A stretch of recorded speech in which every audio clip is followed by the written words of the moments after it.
इतिहास के पन्नों की कुछ तारीखें कैलेंडर की संख्याएं नहीं होती, चीखती हुई दास्तानें होती है। एक ऐसा दिन था 13 अप्रैल 1919, अमृतसर की धरती, जहां पर नरसंहार ने ब्रिटिश हुकूमत की क्रूर चेहरे को बेनकाब कर दिया था। प्रथम विश्व युद्ध में भारतीयों ने ब्रिटिश सरकार का साथ दिया था, इस उम्मीद में उन्हें स्वशासन मिलेगा, लेकिन इसके बजाय उन्हें मिला दमन। 1919 में ब्रिटिश सरकार ने रॉलेट एक्ट नामक एक काला कानून पारित किया। इस कानून में सरकार को बिना मुकदमा चलाए किसी भी व्यक्ति को गिरफ्तार करने और जेल में डालने की असीमित शक्ति दे दी।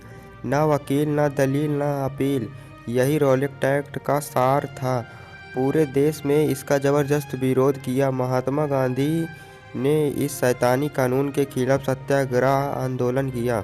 पंजाब, खासकर अमृतसर, विरोध का केंद्र बना गया। 9 अप्रैल को पंजाब के लोकप्रिय नेता डॉक्टर सैफुद्दीन किचालू और डॉक्टर सत्यपाल को गिरफ्तार कर लिया गया। इससे लोगों का गुस्सा भड़क उठा। शहर में तनाव चरम पर था। 10 अप्रैल को नेताओं की रिहाई की मांग करते हुए शांतिपूर्ण जुलूस निकाला गया, लेकिन जैसे ही यह जुलूस ब्रिटिश अधिकारियों की ओर बढ़ा, फायरिंग हुई। जवाबी कार्रवाई में हिंसा भड़क उठी। गुस्साई भीड़ ने सरकारी इमारतों पर हमला किया और 5 यूरोपियनों को मार डाला। शहर में बिगड़ती स्थिति को देखते हुए ब्रिटिश सरकार ने स्थिति को संभालने के लिए ब्रिगेडियर जनरल रेजिनाल्ड डायर को बुलाया। 11 अप्रैल को डायर ने कमान संभाली और अमृतसर को सेना के हवाले कर दिया। 12 अप्रैल को डायर ने शहर में मार्शल लॉ लागू कर दिया। सार्वजनिक सभाओं पर प्रतिबंध लगा दिया। शहर पूरी तरह से सेना के नियंत्रण में था,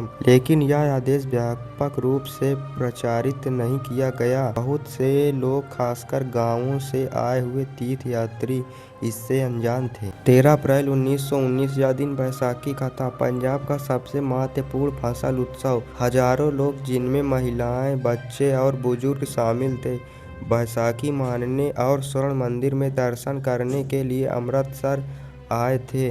शहर उत्सव के रंग में रंगा था, लेकिन मौत का साया मंडरा रहा था। जलियांवाला बाग एक खुला मैदान था जो चारों ओर से ऊंची दीवारों से घिरा था। इसमें प्रवेश और निकास के लिए सिर्फ एक ही सकरा रास्ता था। यह जगह एक तरह का मृत्यु का जाल थी। बैसाखी मानने के साथ ही हजारों की संख्या में लोग बाग में राजनीतिक सभा के लिए भी जमा हुए थे।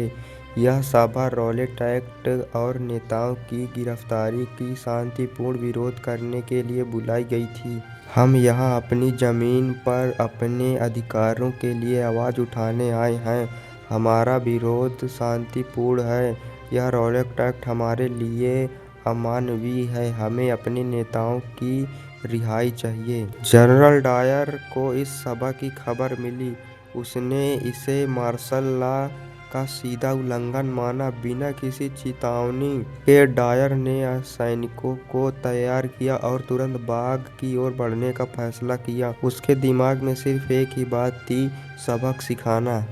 जनरल डायर ने अपने 50 गोरखा का मतलब होता है जिसमें ज्यादातर भारतीय थे, साथ ही बाग में दाखिल हुआ और उसने सबसे पहले सैनिक को आदेश दिया कि जो एकमात्र सकरा निकास मार्ग, उसे बंद करने का आदेश दिया। डायर ने बिना किसी चेतावनी या तितार बितार होने का मौका दिया, फायरिंग का आदेश दे दिया। तेज बंदूक की आवाज, चीखे, सैनिक ऊंचाई से भीड़ पर गोली चलाने लगे।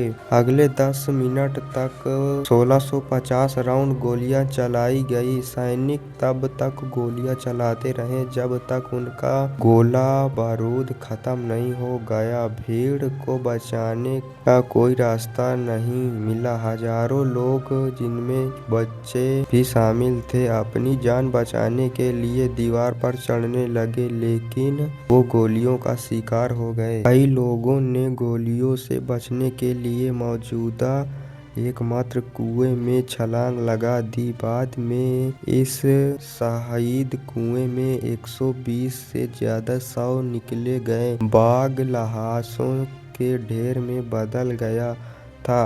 डायर ने जख्मी लोगों की मदद के लिए कोई प्रयास नहीं किया। सरकारी आंकड़ों के अनुसार 379 लोग मारे गए और लगभग 1200 लोग जख्मी हुए थे, लेकिन कांग्रेस पार्टी ने 1000 से ज्यादा लोगों की मौत का दावा किया था। यह भारत के इतिहास की सबसे क्रूर अपराध था। इस हत्याकांड की जांच के लिए हिटलर कमीशन का गठन किया गया। डायर ने अपनी क्रूरता को यह कहकर सही ठहराया कि वह नैतिक प्रभाव पैदा करना चाहता था। कमीशन ने उसे दोषी पाया और उसे सेवा से हटा दिया गया। हालांकि ब्रिटेन में द मॉर्निंग पोस्ट जैसे अखबारों ने उसके समर्थन में एक फंड भी चलाया, जिसने ब्रिटिश नैतिकता के तार-तार कर दिया। इस घटना से पूरे देश में आक्रोश फैल गया। गुरुदेव रवींद्रनाथ टैगोर ने ब्रिटिश सरकार द्वारा दी गई नाइटहुड की उपाधि त्याग दी। 21 साल बाद नरसंहार के एक गवाह शहीद उधम सिंह ने लंदन जाकर डायर के सहयोगी माइकल ओ'डायर को गोली मारकर बदला लिया। जलियांवाला बाग हत्याकांड ने भारतीय स्वतंत्रता आंदोलन को एक नई धार दी। यह मोड़ था जिसमें साबित किया गया कि ब्रिटिश राज दमन और क्रूरता पर आधारित था। यह वो आग थी जिसने करोड़ों भारतीयों को स्वतंत्रता की अंतिम लड़ाई लड़ने के लिए प्रेरित किया। आज यह बाग सिर्फ एक स्मारक नहीं, यह उन बलिदानों की याद में एक पवित्र तीर्थ है जिनकी चीखें आज भी इतिहास के दीवारों में गूंजती हैं।